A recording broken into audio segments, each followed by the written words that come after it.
Good afternoon, everybody. I'm Phung from Belgian Nuclear Research Center. Today, I would like to show you a phenomenological model to simulate the hydration heat of cementitious waste form. So, our model was developed under the context of weight conditionings using a blended cement. So basically, it is a mixture of blended cement with homogeneous low and intermediate level weights. So our goal is to design a promising recipe for conditioning of the waste, and there are a lot of criteria to be for the recipe to be considered as a promising recipe, in which one of the most critical parameter is that we have to achieve an optimum hydration heat, meaning that the temperature should not be um, temperature should not be higher than 60 degrees Celsius to minimize the formations of thermal crack and the formations of delay exchanges. So in order to do that, you can determine it experimentally, but perhaps you need hundreds isothermal or semi-adiabatic tests that become necessary due to a number of variables in the mix designs and also due to the variations in the chemical composition of the waste itself.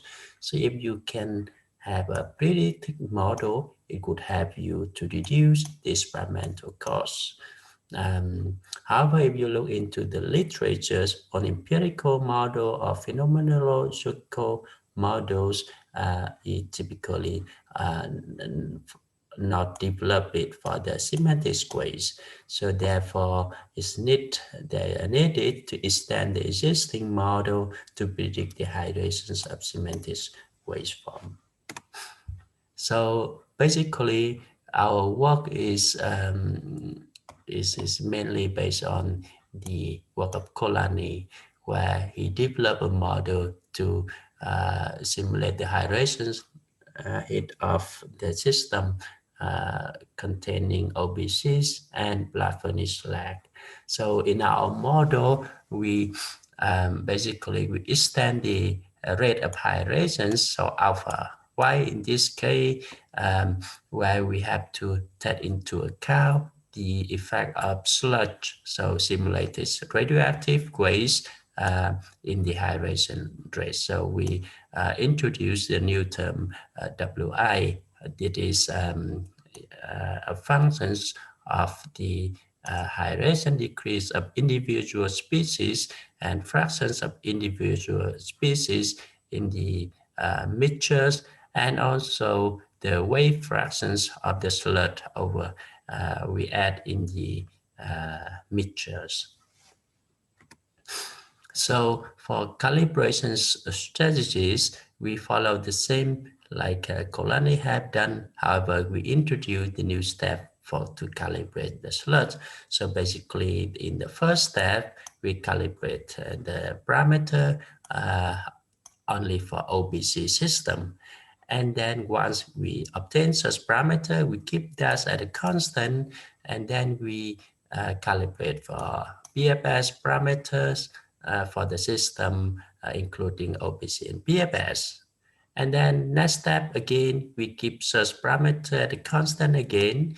And when we add silica film, so we calibrate the parameter obtained from isothermal calorimetry data for the system, including ternary system, OPC, BFS, and the silica film.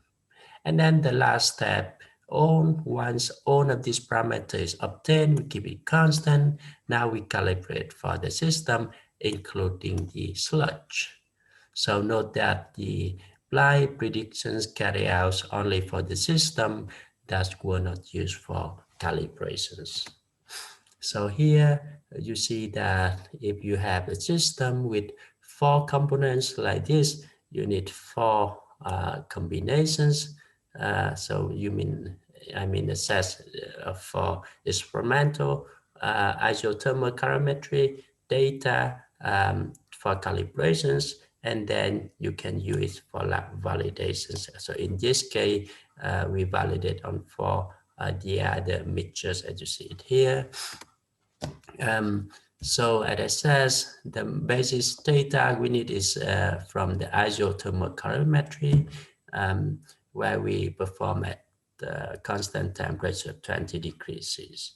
So here you have typical the heat rate and cumulative rate of the system, including the OPCs and slag combined with silica film. So in this case, you see that if you add the silica film, and then slag, the first peak is reduced and it seems shift to the left side. This means that the hydration a bit faster, and you also see the second peak appear on the system.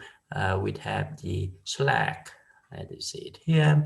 And if you go to the cumulative heat release, of course, when you add the silica film or slag, the total cumulative heat release here is reduced comparing to the OPC system. So this data will be used to compare with the simulated results.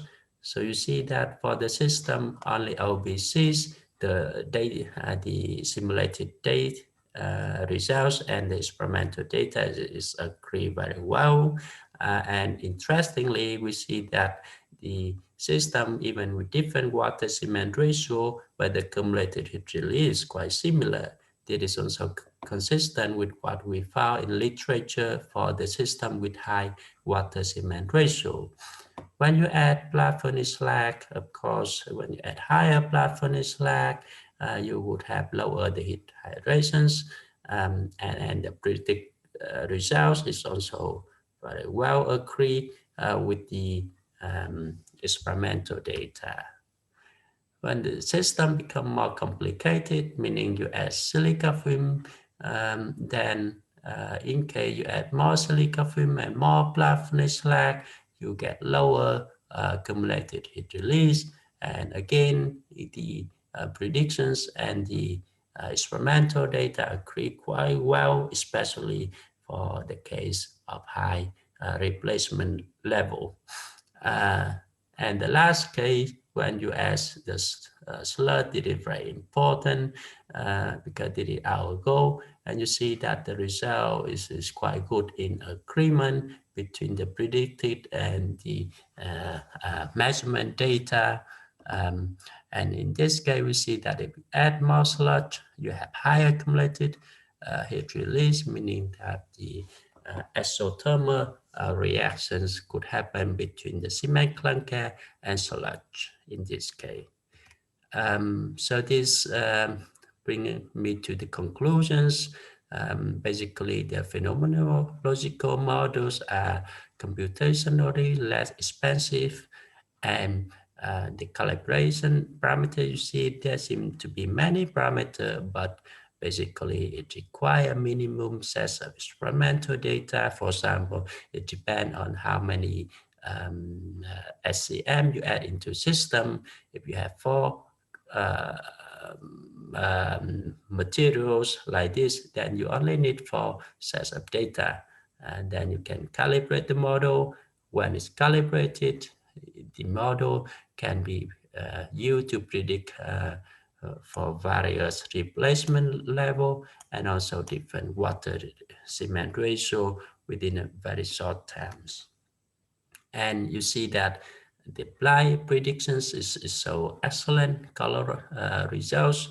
Um, and at the next step, we think that the phenomenological model can be used to predict at large scales waste drum. As you see here in the example, we predict how the temperature in the cemented waste drum could reach. So in order to optimize our recipe to avoid the high temperature at the core, which can induce the thermal cracking or delay extrinsic formations. So we think that this is a promising approach to reduce the experimental cost. Thank you for your listening.